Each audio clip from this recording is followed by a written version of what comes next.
Hey science fans, we are going to do today nuclear radiation. What is that? It's radiation that comes from a nucleus, of course, from an atom. It's nuclear science. This is for the P1 paper, trilogy. Trip will have a little bit more to do on nuclear fusion and fission reactions, but everyone needs to do this for trilogy. P1 paper, I keep saying B1 for some reason. The 3 types of nuclear radiation and half-life in this video. Dangerous uses. Let's go. Okay, so we're going to talk about nuclear radiation. This is not radiation like EM radiation, so the waves. This is radiation that just comes from nucleuses, radiation.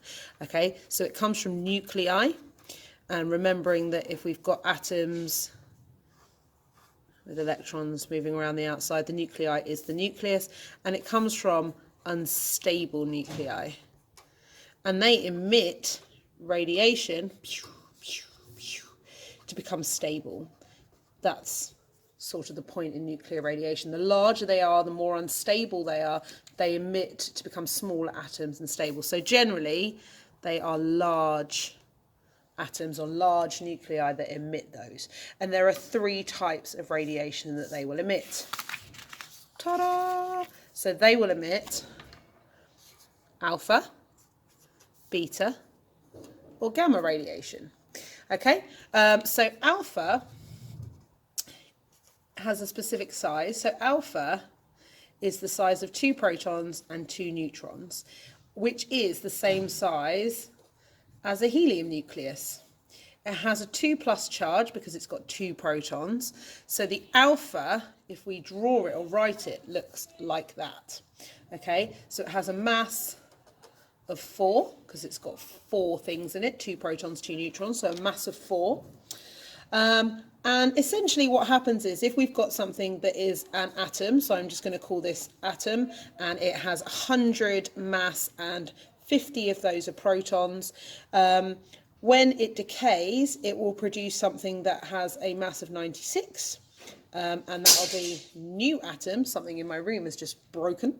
And 2 of those are protons, so it will have 48 plus helium, which has 4, and that has a 2+ charge. There we go. So that's what will happen when something emits alpha radiation. If something emits beta radiation, it's a little bit more exciting. So beta radiation happens when something very exciting happens. So beta on its own is just is a high-speed electron. So it doesn't really have a mass. It has 1/1836 of a mass. It has a charge of a -1. So it is an electron, essentially. Or sometimes you'll see it written electron. You'll see it as -10, something along those lines. It means the same thing. Now, if we have an atom, so let's say we have atom from periodic table with a mass of 100 and 50 protons, what happens is a neutron splits to form a proton and a high-speed electron that goes kind of whizzing out of the atom. Okay, so the atom is going to have the same mass, because a neutron and a proton have the same mass, but it's going to have 1 more proton because a neutron is split into a proton. So I'm going to call this mega atom plus 1 electron. Okay, spinning off into the unknown. So if you see one of these, you will notice that that this is how, if you have one of these, you will be able to identify what type of radiation has happened. Gamma is a little bit different. So gamma usually occurs when one of these has happened already. So gamma is a wave, an EM wave, called a photon. Okay, and it is a wave or a packet of pure energy that comes after one of these has been emitted. It has 0 mass. And it's not really affected by magnetic fields in the same way that the others are. It's not affected by charge. So really, you won't see any change. So my atom would be atom. It won't change. However, one of these happens, and then you would get plus a wave, plus a photon. if we are putting one of these through a charged field, so here is my charged field. Let's say I was putting my radiation through here. If I put my alpha through here, because it is positive, it will be affected by a magnetic field and it will move towards the negative. Just realise you can't see that. If I put my beta in here, because it is negative, it will move towards the positive.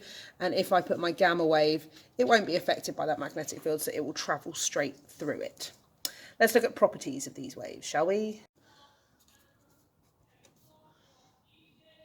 So alpha can move basically millimeters in air before it gets ionized or reacts with something. It normally finds some electrons.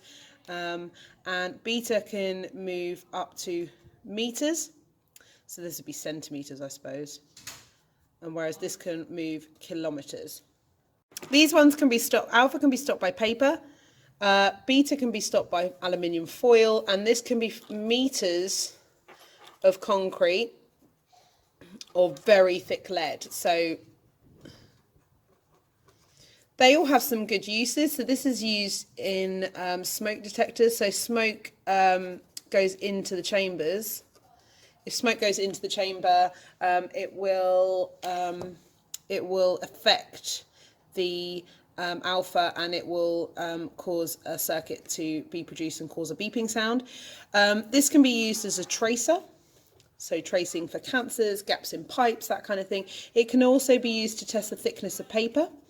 So if we have got a beta source and we have paper going along a conveyor belt, we would have a detector, so a Geiger-Müller tube detecting, and based on how much, they will say, oh, this is too thick, not thin enough, etc. Gamma kills cells, so it can be used as a cancer treatment. It can also be used as a sterilising agent. It can also be used to sterilise foods to make them last longer, like strawberries quite often are irradiated. And that's really the three that you need to know. I will do one on nuclear fission and nuclear fusion. But other than that, this is what you need to know. Interesting that I forgot to mention. It's not interesting that I forgot to mention. I just did. The Geiger-Müller tube is what detects radiation. Alpha is really deadly if it goes into your body.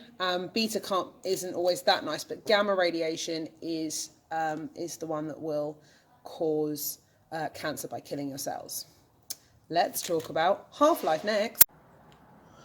Half-life. Let's say, just for 1 minute, that this is an evaporating dish, that this was a block of radioactive something.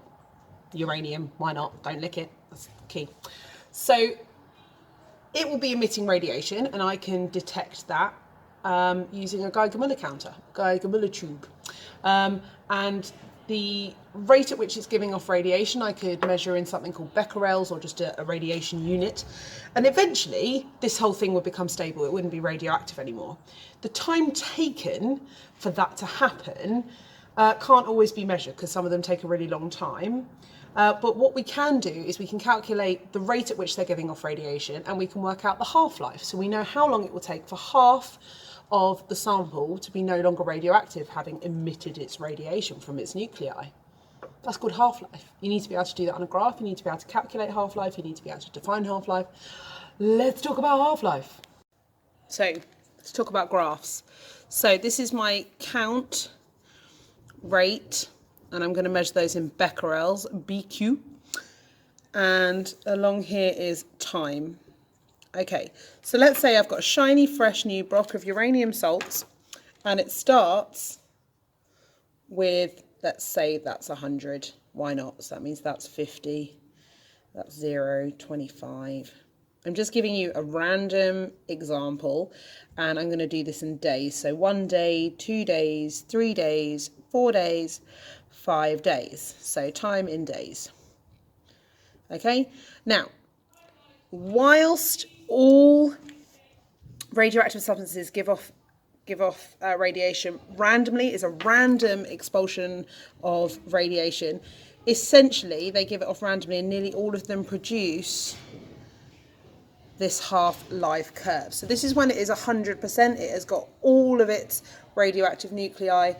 Its half-life is the time taken for the amount of radioactive to decay by half. So here, if it starts at 100, half of that is going to be 50. So I work out the half-life by doing this. I've done this really badly, so I'm going to just say, okay, that is 0.8 days. Okay, that means in 0.8 days, it will have gone from 100 to 50. That's its first half-life.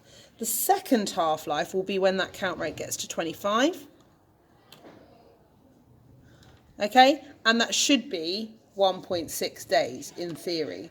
Third half-life will be 12.5, and that should be 2.4 days. So 1.6 days, 2.4 days. And we go down to 25, 12.5. So that's how many half-lives I am using each time.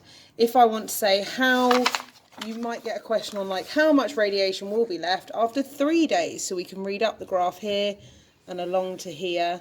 So 3 days is just a little bit more than 2.5. So it should be in the region of about 8, something like that. But that's how you calculate half-life.